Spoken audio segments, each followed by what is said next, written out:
3. Assalamualaikum warahmatullahi wabarakatuh.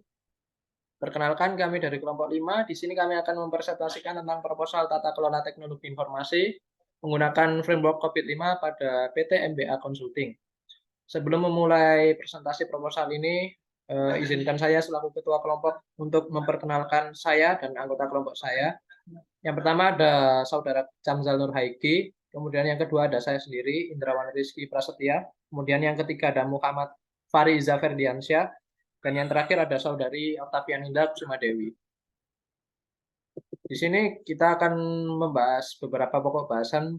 Yang pertama pada bab 1 ada latar belakang, kemudian ada rumusan masalah, kemudian ada tujuan penelitian, kemudian ada manfaat penelitian, kemudian disambung dengan bab 2 yaitu memuat tentang studi literatur, kemudian dasar-dasar teori yang mendukung, kemudian yang ketiga ada metode penelitian yang didukung dengan waktu dan tempat penelitian, kemudian teknik pengumpulan data, serta teknik pengolahan data. Kemudian pada bab 4 atau bab terakhir akan ada jadwal penelitian yang akan kami lakukan. Dan yang terakhir ada daftar rujukan sebagai acuan kami dalam mengembangkan proposal ini. Baik, langsung saja kita masuk ke pokok bahasan yang pertama yaitu pendahuluan, dimulai dari latar belakang. Di sini sistem informasi adalah alat untuk menyajikan informasi sedemikian rupa sehingga bermanfaat bagi penerimanya. Tujuannya adalah untuk memberikan informasi dengan perencanaan, memulai pengorganisasian operasional sebuah perusahaan yang melayani sinergi organisasi dalam proses mengendalikan pengambilan keputusan. Definisi tata kelola atau governance sebagai suatu sistem pengendalian internal perusahaan yang memiliki tujuan utama mengelola risiko yang signifikan guna memenuhi tujuan bisnisnya. Teknologi informasi tidak hanya digunakan sebagai faktor pendukung dalam perusahaan, tetapi juga sebagai bagian dari strategi bisnis perusahaan. Agar teknologi informasi dapat digunakan secara optimal, diperlukan suatu tata kelola yang bisa membuat tata kelola teknologi informasi. Pada PT MBA Consulting belum pernah dilakukannya audit tata kelola TI, mengingat teknologi informasi merupakan aset penting bagi perusahaan itu. Untuk itu diperlukan evaluasi terhadap tata kelola teknologi informasi perusahaan untuk mengukur tingkat kematangannya dan mencari permasalahan yang terjadi pada proses bisnis untuk menaikkan tingkat kematangan sistem yang sesuai dengan tujuan perusahaan dan dapat mempertemukan kebutuhan-kebutuhan dari stakeholder yang bersangkutan dan menjaga integritas data-data presentasi. Kemudian ada rumusan masalah yang kami rumuskan berdasarkan pemaparan permasalahan yang ada. Di sini kami mengangkat beberapa rumusan masalah sebagai berikut. Yang pertama ada bagaimana tingkat kemampuan atau capability level tata kelola teknologi informasi pada PT MBA Consulting berdasarkan framework COVID-5. Kemudian yang kedua yaitu ada bagaimana rekomendasi untuk mencapai tingkat kemampuan atau capability level untuk tata kelola TI di PT MBA Consulting. Pada penelitian ini terdapat beberapa batasan masalah. Yang pertama ada penelitian ini hanya mengukur tingkat kemampuan capability level tata kelola TI pada PT MBA Consulting. Kemudian yang kedua ada framework yang digunakan pada penelitian ini yaitu COVID-5. Kemudian yang ketiga ada domain yang digunakan adalah BAI atau Build, Acquire, and Implementation untuk melakukan pengukuran pada layanan yang ada pada PT MBA Consulting. Adapun tujuan yang dapat dicapai dari implementasi tata kelola TI menggunakan framework COVID-5 pada PT MBA Consulting ini adalah sebagai berikut. Yang pertama untuk mengimplementasikan tata kelola TI pada PT MBA Consulting menggunakan framework 5 yang menghasilkan tingkat kematangan atau maturity level, kesenjangan, dan rekomendasi untuk tata kelola TI agar sesuai dengan tujuan perusahaan. Kemudian yang kedua untuk mengetahui tingkat keefektifan dari tata kelola TI pada PT MBA Consulting menggunakan framework COVID-5 atau framework yang terbaru. Kemudian ada manfaat penelitian, yaitu yang pertama membantu PT MBA Consulting meningkatkan prosedur tata kelola teknologi informasi sehingga dapat berjalan sesuai dengan visi dan misi perusahaan. Yang kedua ada menambah pengetahuan bagi peneliti terkait bidang tata kelola TI menggunakan framework COVID-5. Kemudian yang ketiga, yaitu memberikan gambaran pada PT MBA Consulting mengenai tata kelola teknologi informasi yang baik sesuai dengan COVID-5. Kemudian ada bab selanjutnya yaitu tinjauan pustaka yang akan dijelaskan oleh teman saya.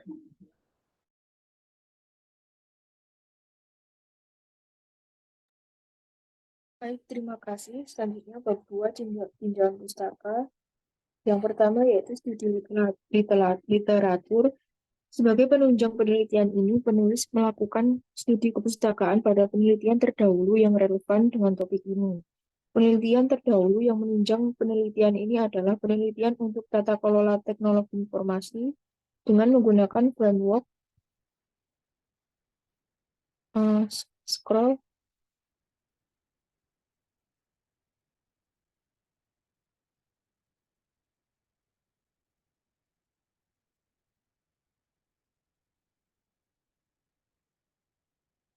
Yang kedua, dasar teori.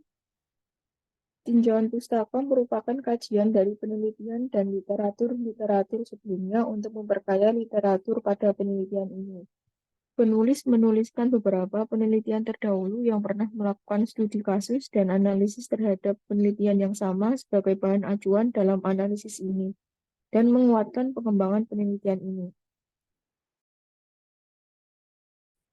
Selanjutnya, COBIT atau Control Objective for Information and Related Technology adalah framework yang atau kerangka kerja tata kelola TI, teknologi informasi, atau kumpulan perangkat yang mendukung dan memungkinkan para manajer untuk menjembatani jarak atau gap yang ada antara kebutuhan yang dikendalikan, kontrol requirement, masalah teknis, technical issues, dan praktik baik, good practice.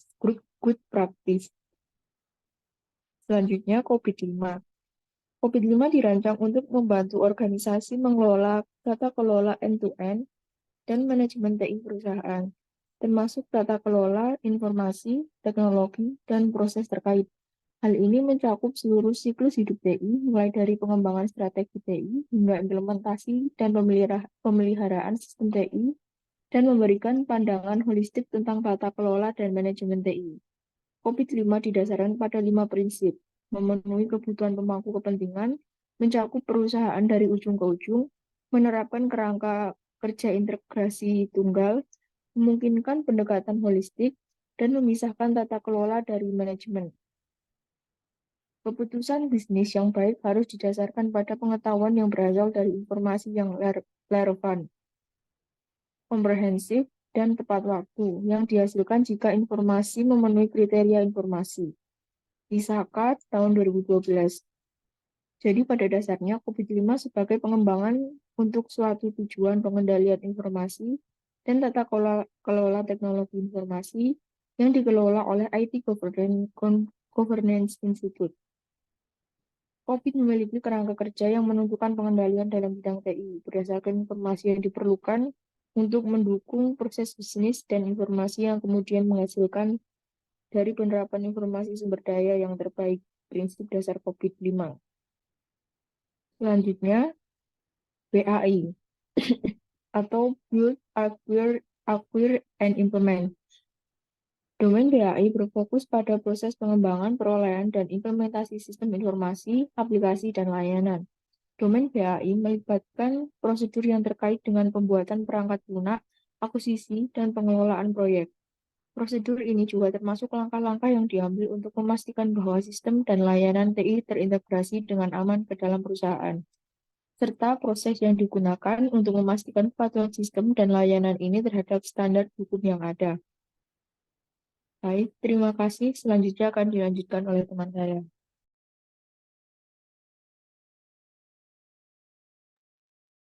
Ya, di sini saya Hamson lagi akan menjelaskan tentang metode penelitian bab 3.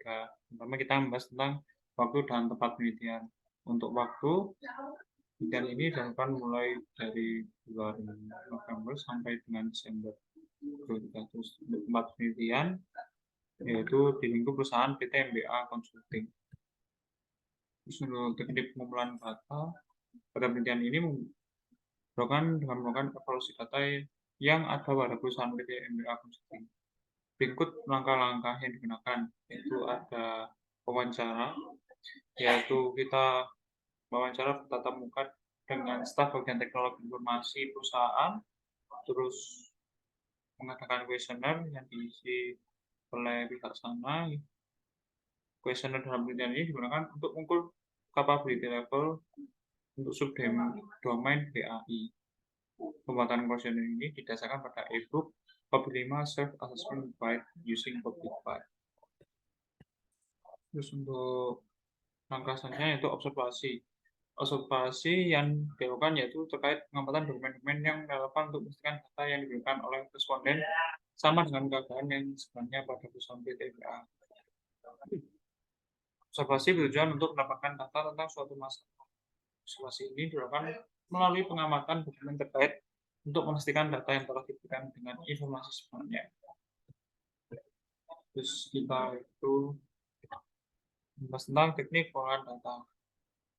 Sini langkah yang pertama yaitu menghitung rekapitulasi jawaban dan normalisasi jawaban responden. A yaitu dilihat rumus rata-rata konversi. Terus di sini ada rumus normalisasi. Terus ada rumus nilai normalisasi level. Setelah itu menghitung nilai data domain capability. Yang pertama yaitu rumus capability level pada setiap responden. Terus rumus capability level secara keseluruhan untuk setiap proses. Cara sebenarnya yang penting nilai capability level 1 ini. Kemudian yang saya jelaskan selanjutnya untuk keempat dijelaskan oleh Mbak Fari.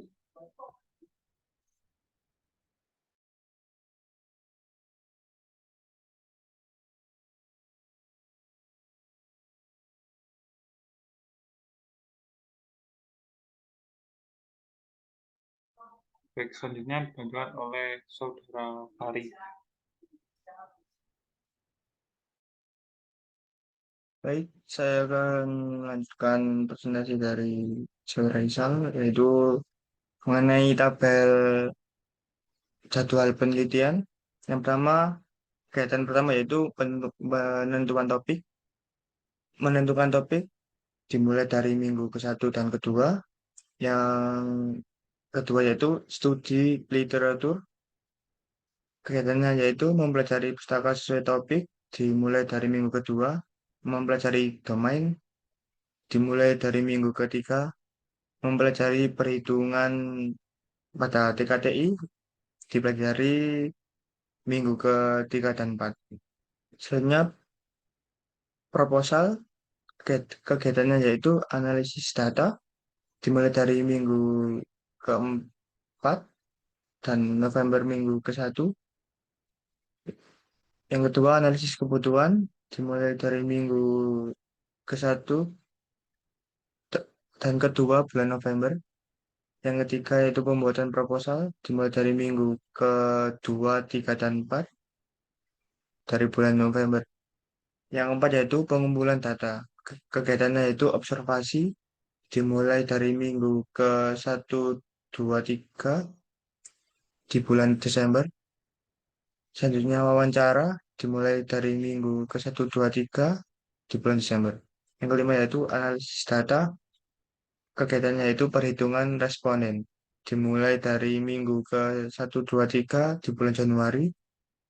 Selanjutnya perhitungan capability level, dimulai dari minggu ke-1, 2, 3, 4 dari bulan Januari. Perhitungan maturity level, dimulai dari minggu ke-2, 3, 4. Selanjutnya yaitu rekomendasi, dimulai dari minggu 2, 3, dan 4. Selanjutnya itu yang keenam, analisa hasil laporan. Kegiatan yaitu kesimpulan. Yang kedua, pembuatan laporan dimulai dari minggu ke-2, 3, 4 dan minggu ke-1 Desember 1, 2, 3, dan 4.